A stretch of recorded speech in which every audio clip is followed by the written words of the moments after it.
Conferência Impacto 2018, por uma geração mais relevante. Nós estamos diretamente da Igreja Presbiteriana de Pinheiros e agora nós vamos conversar com o Projeto Sola. Eu garanto que você já ouviu uma música deles por aí. Vivo hoje, estou aqui, pois ele decidiu me amar e então eu posso livre andar. Tudo bem, meninos? Quero já fazer uma pergunta para vocês. Como ser relevante através da música? Vou passar para o Guilherme Andrade primeiro. Tudo bem? Prazer para nós estar aqui participando da conferência. E eu acho que a primeira coisa que a gente tem que pensar é que para a gente ser relevante, a gente não tem que querer ser relevante. Essa tentativa exacerbada de ser relevante, ela pode ser confundida com... A gente pode sofrer a tentação da autoexposição, de achar que algo bom reside em nós mesmos e por isso a gente tem que ser impactante na vida de outras pessoas e acaba sendo um caminho de morte. Então eu acredito que só é realmente relevante aqueles que não desejam ser relevantes. Aqueles que entendem que Cristo deve crescer e que nós devemos diminuir. A gente pensa muito hoje nessa palavra relevante. E, na verdade, relevância é uma das tentações de Cristo. Quando o diabo vai tentar Cristo no deserto, ele fala, transforma essa pedra em pão, a tua palavra é relevante para acontecer alguma coisa. E a gente sofre exatamente essa tentação, de que a gente pode oferecer alguma coisa, quando, na verdade, a gente não pode oferecer nada. O que talvez seja uma pergunta reversa nisso é, será que a arte que fazemos como músicos e cristãos, ela é autêntica? Ela representa com honestidade aquilo que somos? Ou a gente está tentando ser alguma coisa que não somos?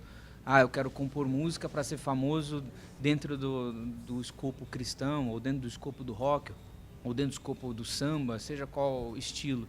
Não é uma pergunta... que a gente deve se fazer, mas sim eu estou conseguindo produzir uma arte autêntica que representa aquilo que Cristo tem feito em mim, que representa aquilo que eu sou e quem Deus diz que eu sou, e assim eu consigo expor com autenticidade tanto a palavra quanto o que a palavra faz em mim. Acho que essa é a pergunta que talvez seja toque no cerne da coisa, né? E tendo a ver com isso, as músicas do Projeto Sola têm tido bastante destaque. Eu queria saber de vocês como é o processo criativo das músicas, tendo isso que você colocou agora, porque eu creio que tem um destaque porque houve essa genuidade no coração, né? Bom, o processo criativo ele é múltiplo, né? Se a gente está falando da criação da música no sentido de composição mesmo, de concepção de letra e tal, então ela vem de muitas formas diferentes. Tem músicas que já vem pronta, parece que ela já estava pronta em algum lugar, a gente só teve a sensibilidade de ouvir primeiro, né? E aí a gente vira um megafone para comunicar isso para outras pessoas. Tem músicas que já são fruto de um labor mesmo, sabe? De sentar e frase por frase, fazer assim brainstorm, sei lá, fazer banco de palavras e tal. Mas geralmente uma coisa que a gente pensa bastante é que a gente tem alguns critérios bastante rígidos com o Sola. Inclusive a gente compõe muito mais músicas do que a gente grava. Então quando a gente foi gravar o 500 mesmo, várias canções, né? Inclusive canções belíssimas e que a gente gosta, mas que não entraram no disco porque o Projeto Sola a gente tem como cerne glorificar a Deus, a Cristo e edificar a igreja, né? Então a gente tem um propósito muito específico, que é um cancioneiro para a igreja e para momentos litúrgicos, para momentos de culto. Então esse é um propósito que nós temos e é por isso que nós buscamos fazer músicas que ou sejam uma interpretação sincera e honesta do texto sagrado, né? Que seja ortodoxa nesse sentido, ou o próprio texto sagrado, música como Colossenses 1. A imagem do Deus invisível, Ele é Senhor, sobre a criação. Qual é o mais importante na composição da música? Ou na música em si? A letra, o ritmo, a harmonia? Qual que você acha que tem algum mais importante? Bom, visto que o nosso processo de composição ele é muito específico, a letra talvez seja aquilo que a gente é mais criterioso a princípio. Então a gente sempre vai pensar numa letra comunitária, numa canção que respeite o texto bíblico, sendo ele literal, como algumas canções, os Salmos, a Isaías, ou sendo ortodoxo, passando uma doutrina. Por quê? A música dentro da igreja, no momento litúrgico, ela tem uma função estritamente pedagógica também. Então não é só a gente cantar e se sentir bem, apesar de que a gente procura isso também, mas ao mesmo tempo a gente procura ensinar com as letras. Então, no primeira camada, a gente sempre faz uma filtragem da letra. Numa segunda camada, ou segunda e terceira, a gente tenta trabalhar numa harmonia e melodia que elas conversem muito bem para que ela ajude e auxilie nesse processo pedagógico da canção. A canção ser uma canção fácil de cantar, fácil de entender e, ao mesmo tempo, fácil de você guardar na cabeça e reproduzir, porque isso vai ajudar na pedagogia da canção, digamos assim. Então, tudo isso tá conversando. Então, como a gente tem esse viés específico, que é auxiliar no cancioneiro para uma liturgia, então a gente faz nessa ordem as coisas. Não necessariamente com todas as bandas precisa ser assim, mas no nosso caso, como a nossa função, assim como o Gui já disse, é específica, a gente vai nessa linha. Agora eu quero saber como começou a banda. Dois Guilhermes, conta essa história, como vocês se encontraram, como começou. Quem quer contar? A gente conta junto, que é grande a história. A história nossa é uma história engraçada, assim, é uma história de amor mesmo. Nós nos conhecemos na cidade de Guaratinguetá, em São Paulo, num festival de rock. Então eu tinha uma banda de rock na época, que era rock mais pesado, assim, e o Gui tinha uma outra banda que ele cantava músicas que ele compunha e eu tinha uma banda que eu cantava as músicas que eu compunha. Então eram nossas carreiras solo. E aí a gente se conheceu nesse festival que ele tocou, eu ia tocar também, a banda de um outro amigo nosso ia tocar também. Foi esse nosso amigo, Lucas Freitas, que nos apresentou. A gente ficou amigo ali e aí eu tinha algumas músicas que não dava para eu colocar na banda, porque a minha banda não tinha essa pretensão de fazer músicas litúrgicas e tal. E o Gui tinha algumas músicas também que não se enquadravam na carreira dele, que eram músicas assim para igrejas. E aí a gente se encontrou e decidiu numas férias, né? Ele foi lá para minha casa, assim, coisa de 3 dias, aí a gente ia gravar Redenção, que ele tinha, e Isaías 53, que eu tinha. Mas era uma coisa super despretensiosa, assim, era uma coisa só pra gente mostrar pros amigos e a gente não tinha essa intenção de fazer uma carreira, coisa e tal. Aí a gente gravou em 3 dias, a gente gravou essas 2 músicas. Aí ele falou assim, não, eu tenho o Então Caí também. Aí a gente gravou, vamos gravar. Aí eu tinha Forte Mão, eu falei, vamos gravar. Aí tinha Confiança. Aí acabou que a gente fez 5 músicas nesses 3 dias. Aí a gente mandou para alguns amigos e a partir daí amigo foi mandando para amigo, mandou para amigo, para amigo. Aí virou, foi orgânico, assim, não foi nada intencional. Assim. E a intenção, acho que primordial da gente gravar as 2 músicas era que nós 2 exercíamos uma função dentro das nossas igrejas locais, que era de escolher música para o domingo. Você estava ajudando ainda na presbiteriana lá do... estava na plantação. E estava plantando a igreja em Minas. E eu estava em Vinhedo com os adolescentes. Então, a gente procurava música para o domingo e não achava. Aí, Redenção, eu comecei a tocar na igreja, falei, nossa, faz sentido. Vamos gravar para eles terem onde ouvir, para os nossos amigos e para o pessoal da nossa igreja ter onde ouvir. E não para a galera. E depois ficou um pouco maior que isso. Que lindo, gente. Agora eu quero saber uma coisa interessante. O nome, como surgiu e o que significa? Que foi assim, a gente, nesses dias que a gente gravou lá na casa do Gui, quando ele tinha o estúdio em Passa Quatro, a gente gravou, acabou as 5 músicas, e a gente falou, legal, a gente vai dar que nome? E não tinha nome. E a gente ficou... Não tinha nome pro CD. Não tinha nome pro CD, não tinha nada. Não tinha pretensão de fazer apresentação ao vivo e tal, não tinha isso, enfim. Eram só 2 amigos que tinham se juntado para gravar. E tinha esse terceiro amigo nosso, o Lucas, ele estava inclusive presente. E a gente ficou. E a gente quis, com as músicas, dar uma valorização para alguns aspectos reformados, que fazem parte de quem nós somos, que fazem parte daquilo que a gente prega, que fazem parte das nossas denominações, que fazem parte da nossa história. E as músicas falavam muito disso. Aí eram 5 músicas. E aí o Gui, numa epifania, falou assim, não, o nome vai ser Sola. Por causa dos 5 solas. Porque aí foi um estalo óbvio, né? Falou assim, beleza, 5 solas, Reforma Protestante, a consolidação de todos os argumentos ali que surgiram na época. Então, 5 solas, sola, beleza. Aí todo mundo aceitou na hora. E eram 5 músicas e cada uma falava, uma sobre fé, outra sobre graça, outra sobre Cristo. Aí foi uma conspiração divina.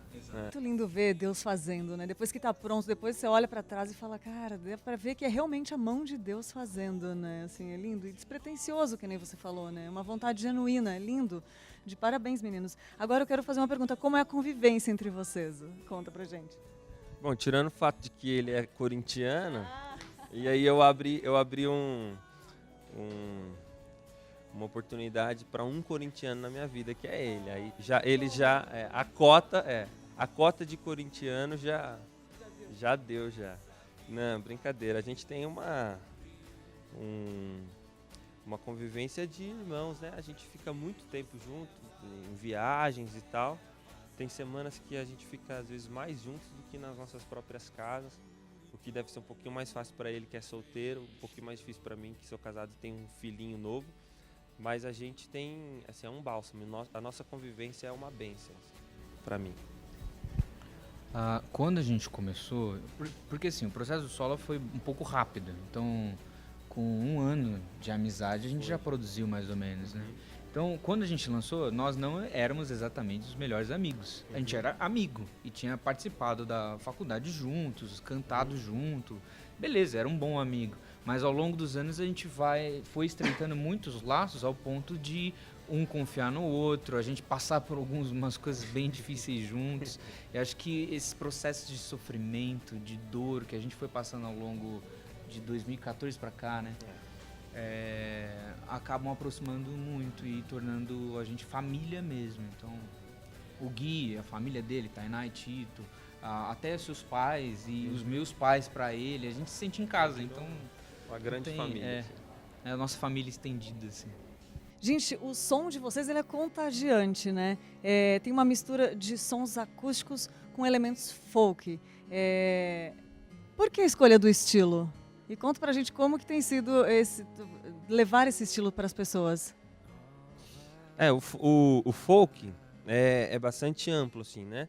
E a gente toca dentro do folk algumas coisas que como o bluegrass, que são ritmos mais específicos. E algumas coisas brasileiras também a gente consegue implementar. E aí a gente acaba fazendo um estilo que é bastante próprio, assim. Agora, a escolha, porque assim, nós éramos roqueiros, né? E a escolha do folk, eu acho que tem muito a ver com a fase que a gente estava vivendo. Foi uma fase assim, de ouvir muita coisa que era acústico, violão, enfim. E mais do que isso, é porque o folk tem essa coisa comunitária, né? Então, eram instrumentos acústicos que o pessoal se reunia em torno de fogueiras, e aí vem de folk, de folclore, povo e contação de história. Então tem tudo muito a ver, né? Essa coisa feita de madeira, essa coisa raiz, né? Como a gente estava falando de fundamentos reformados. E o folk também sugere, como são escalas simples, né? Que a gente usa mais, pentatônicas e tal. Então é fácil de cantar, é uma coisa que a igreja pode acompanhar. Aí a gente achou que era interessante, que era, como você disse, contagiante. E para o canto congregacional fazia bastante sentido se fosse uma coisa assim que inspirasse alegria e afetos. Bom, em 2014 eu comprei um bandolim. Eu precisava de uma banda que gravasse folk. Não, a gente acho que tudo isso que o Gui falou é muito válido, mas acho que mais válido ainda a gente gosta muito disso. A gente acabou gostando muito. Então, muitos dos artistas que a gente gosta mesmo e escuta todos os dias, tá lá Mumford & Sons, tá lá Lumineers, All Sons and Daughters, o próprio Rand Collective, tá tudo ligado a folk, Bob Dylan, Johnny Cash. A gente gosta disso e isso acaba refletindo nos instrumentos que a gente compra, no estilo que a gente toca e nos arranjos que a gente faz. Que demais. Eu estou aqui em mãos com 2 trabalhos deles e eu queria que vocês falassem um pouquinho, eu não sei se vocês já viram, é bem conhecido esse desenho, essa arte aqui, eu escuto muito no Spotify. Queria que vocês falassem um pouquinho desses 2 trabalhos rapidamente pra gente. Tá bom, a gente tem condensado aí nos 2 todas as músicas que a gente lançou. No primeiro, a versão física, que é uma versão especial, tá lá dentro dele o EP, que é o primeiro EP, esse que a gente contou a história, é as 5 músicas que a gente gravou, e a gente resolveu colocar na versão física o single Da Vida Melhor, que a gente gravou entre os 2 álbuns, e mais uma versão de um hino que a gente gosta muito, que é o Mais Perto Quero Estar. Então nesse azul tem isso aí. Que não tem nem no Spotify. Não tem nem no Spotify, só tem na versão, é uma versão especial mesmo, exclusiva de quem compra o físico. E para comemorar os 500 anos da Reforma Protestante, que foi ano passado, e agora a gente está fazendo 501, a gente resolveu lançar o álbum 500, que juntam 10 músicas, condensando muito das coisas pregadas pela Reforma, textos bíblicos literais, assim, cantados, como Salmos, como a primeira parte do capítulo 1 de João, e outras músicas que vão lembrar algumas frases importantes, conceitos teológicos em Lutero, Calvino, nos reformadores, e aí bastante coisa. Tem músicas que falam de personagens bíblicos no 500 também, que a gente lançou ano passado justamente para comemorar a reforma. Tá lindo, gente. Glória a Deus pela vida de vocês, por esses trabalhos. Quero agradecer e pedir uma mensagem final para quem curte a música de vocês, para quem quer ser relevante nessa nossa geração. Queria que vocês falassem para quem está ouvindo para a gente. Tá. Primeiro de tudo, que Deus abençoe a vida de vocês todos, que o Espírito possa consolar, possa guiar essa função dele, né? E que Cristo possa, na mente de vocês, ser realmente soberano, que o Espírito possa conduzi-los para isso. E eu vejo hoje a gente confuso nos nossos amores, nosso coração parece que anda procurando várias coisas, né? Então, o que eu posso dizer é que Cristo possa ordenar os nossos amores, ordenar o nosso coração e assim focar como se fosse a nossa bússola interior para o norte, que é Ele mesmo, e assim a gente consiga fazer as coisas direitinho aqui nessa terra e aqui nessa vida enquanto há tempo. Deus abençoe vocês e vocês todos estão produzindo aí. Eu diria, olhem para os lírios do campo. A gente vive numa fase da humanidade que as coisas parecem que não tem sentido algum, né? A vida não tem sentido algum, tudo é opaco e vazio. E aí a gente procura, em alguns momentos, dar um salto transcendental, né? Acessar assim, momentos de vida verdadeira. Então, a gente está num show, assim, cantando com 5.000 pessoas, aí parece que ali está a vida verdadeira, mas aí quando a gente volta para a nossa vida ordinária, parece que as coisas voltam a não fazer sentido, parece que tudo fica cinza de novo, né? Aí a gente vai na boate procurar isso, aí a gente vai num hobby procurar isso, algumas pessoas vêm na igreja procurar isso. E aí a gente está acostumado já com essa vida dualista, né? De algumas coisas são maus necessários, né? Tipo, trabalho é um mal necessário, porque o importante é sexta-feira. E quando sexta-feira chega, eu vou poder assistir a minha série no Netflix e ficar em casa, porque ali está a vida verdadeira. Então a gente fica transitando entre 2 mundos, né? Parece que a gente vive momentos de vida verdadeira e momentos de vazio existencial. E aí Jesus vem e ele diz, olhem para os lírios do campo. Veja que na vida ordinária existe beleza, existe uma beleza extraordinária no comum. Comecemos a perceber Deus em todas as coisas, no sorriso das crianças, nos alimentos que consumimos, no ar que toca o nosso rosto, nas músicas que ouvimos, nos filmes que vemos. E olhamos para os lírios do campo, porque nem Salomão em toda a sua glória se vestiu tão bem quanto Deus os veste. Amém. Que lindo, gente. São artistas mesmos, poesia, é muito bom, né? Se eu pudesse, eu ficaria aqui conversando, a gente ficaria muito mais, mas a gente precisa acabar. Queria agradecer, meninos de coração, que Deus abençoe muito, que sejam usados na nossa conferência, que está começando, que vocês vão abrir também. E para quem não veio nessa conferência, fica o convite para a próxima, é de 2019, e a gente fica por aqui.